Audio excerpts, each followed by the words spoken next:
Niet één, maar 2 koningen waren vandaag in Terneuzen om de nieuwe sluis te openen.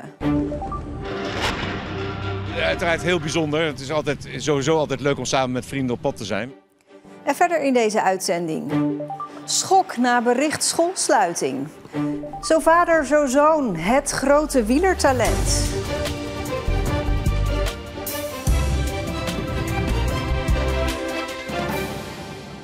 Goedenavond. Na 20 jaar praten en 7 jaar bouwen ging vandaag eindelijk het eerste schip door de nieuwe sluis in Terneuzen. Koning Filip van België en onze koning Willem-Alexander hadden de eer om het pronkstuk van de Noordzeesluizen te openen. 3, 2, 1...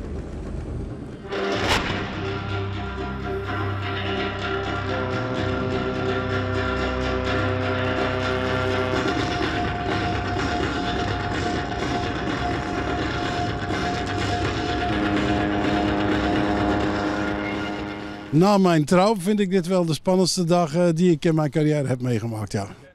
En hij was niet de enige die een spannende dag had, want de koningen liepen bij aankomst door een erehaag van Nederlandse en Vlaamse waterscouts. Jasper, hoe was het om de hele tijd in je korte broek op de koning te moeten wachten? Koud, maar wel. Ik vond het wel cool om de koning te zien. Heb je ook stiekem naar hem gezwaaid? Ja, dat heb ik wel gedaan, maar ja, je mocht hem ook niet aanraken. Je moest stilstaan. Dat deden veel kinderen niet.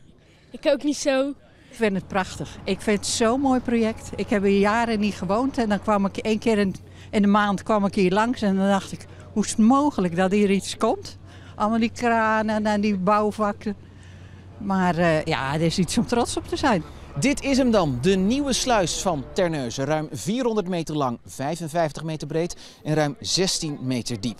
Het moet grotere schepen de toegang geven tot de haven van Gent. Dan zou je zeggen dat dit het eindpunt zou kunnen zijn, maar eigenlijk is dit pas het beginpunt. Want die grotere schepen kunnen de haven van Gent eigenlijk nog helemaal niet bereiken, want het kanaal naar Gent is nog niet op voldoende diepte. En moet daar dus voor worden verdiept. En er ligt nog een tunnel bij Zelzaten in de weg. Maar dat mag de pret niet drukken vandaag, want dat deze bulkcarrier nu over het kanaal vaart, was zonder de nieuwe sluis niet mogelijk geweest. Dit is speciaal. Dit is echt speciaal dat je nu als een bijzonder transport straks door het kanaal gaat varen. Natuurlijk in de toekomst wil men ze nog groter, maar dit is voorlopig een hele speciaal transport. En naast een speciaal transport ook een bijzondere dag voor koning Willem-Alexander, die niet vaak iets samen met zijn Belgische ambtgenoot mag openen. Het is sowieso altijd leuk om samen met vrienden op pad te zijn.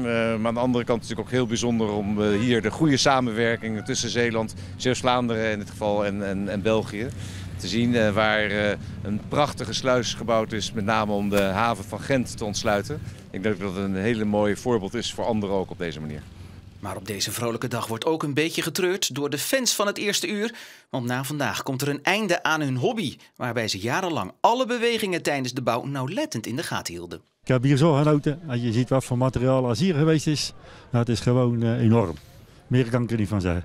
Wat was het mooiste moment? Nou, daar heb ik dikwijls over nagedacht, maar het was eigenlijk elke dag mooi. Ik heb ook vrienden gemaakt, ja inderdaad. Die kwamen ook regelmatig kijken en daar ben ik heel blij mee. Als ik die vrienden ontmoet uit hier. Straks na Zeeland nu een uitgebreide terugblik op die opening van de nieuwe sluis. Geschrokken reacties in Hulst. Basisschool De Brug, waar speciaal onderwijs wordt gegeven, gaat mogelijk dicht na volgend jaar. Ouders van leerlingen zijn aangeslagen. Zij vinden dat hun kinderen niet terecht kunnen in het reguliere onderwijs. De schoolleiding geeft als reden dat het aantal leerlingen terugloopt. Dat het er straks te weinig zijn om kwalitatief goed onderwijs te kunnen bieden. De Brug heeft nu 52 leerlingen. Dat zouden er in de zomer van 2026 nog maar 21 zijn.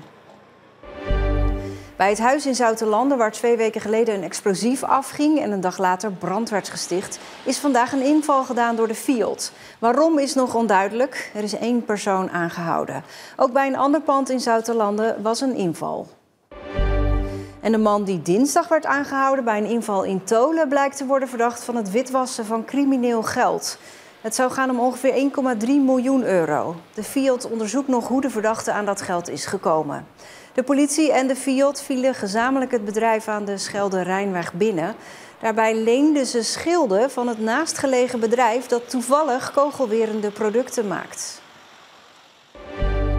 Voor de eigenaar van de afgebrande fietsenwinkel in Schoondijken is inmiddels meer dan €20.000 opgehaald. Hij kan het nauwelijks geloven. Dat is ongelooflijk hoeveel er dan op gedoneerd is. Dat had ik nooit verwacht. En we kunnen allemaal zien hoeveel kleren en hoeveel spullen allemaal gekregen hebben. Ja, dat is niet meer normaal. Maandagavond werden de winkel en het huis van Willy en zijn vrouw compleet verwoest door een brand. Ze raakten alles kwijt. Danielle Reppel uit Breskens weet hoe dat is. Zij kwam hier 19 jaar geleden wonen zonder iets bij zich te hebben. Hetgene wat ik aan had was op dat moment ook hetgene wat ik had. Ik moest ook alles achterlaten, dus ik weet hoe die mensen erin voelen. Dus begon ze een crowdfunding voor mensen die ze vanochtend pas voor het eerst heeft ontmoet. En met succes dus. Hartverwarmend. Ik zou die mensen graag heel bedanken omdat ze dat doen. Er zijn ook mensen die allemaal glad niet kennen en die dan toch doneren. Waardoor de brand is ontstaan is nog altijd niet duidelijk. Hans Dekkers uit IJsendijken schopte het als wielrenner tot prof. En zijn zoon Jens is vast van plan om diezelfde weg te bewandelen. Jens is 13 jaar en is in zijn leeftijdscategorie het talent van Nederland. Met de hulp van zijn vader is het doel voor de toekomst duidelijk: de beste van de wereld worden.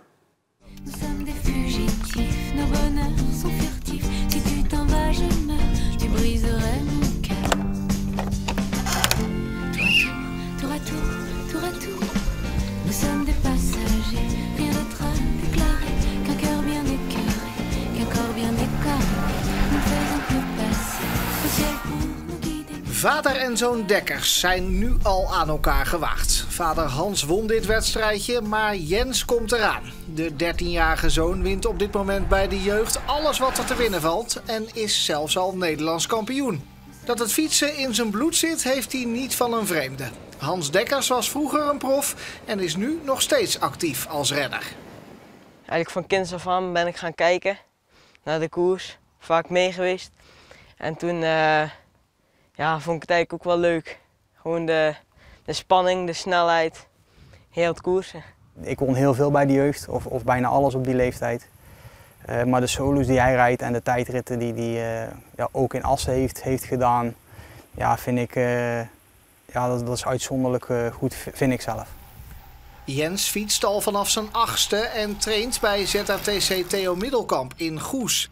Maar samen met zijn vader maakt hij de meeste fietsuren en daar kan hij veel van leren. Ik denk toch wel een beetje talent van papa dat ik heb. Ja, de tips van papa wat ik dan goed kan gebruiken voor in de koers. En wat is die gouden tip? Plezier inhouden.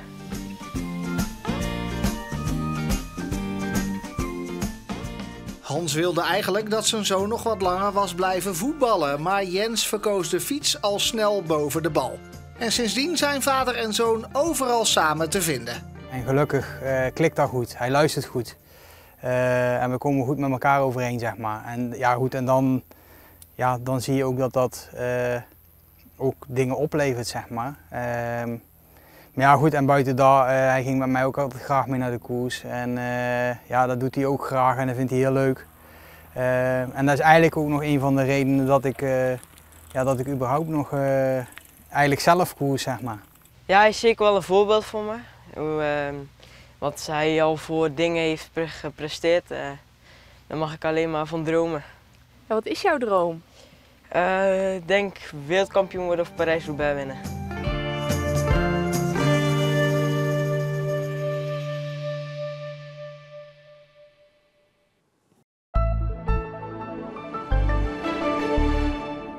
Eerst een foto van gisteravond, het Noorderlicht. Het was op verschillende plekken in de provincie te zien. Supermooi. En dan naar vandaag. De dag begon wisselvallig met regen, maar het werd steeds droger met af en toe zon. Wel fris, 13 graden. Morgen geregeld zon. Het blijft tot de avond droog. Morgenavond kunnen pittige buien vallen met kans op onweer en zware windstoten. En tot zover Zeeland Nu. Morgen ben ik er weer met het laatste Zeeuwse nieuws. Een fijne avond en ook alvast een heel goed weekend.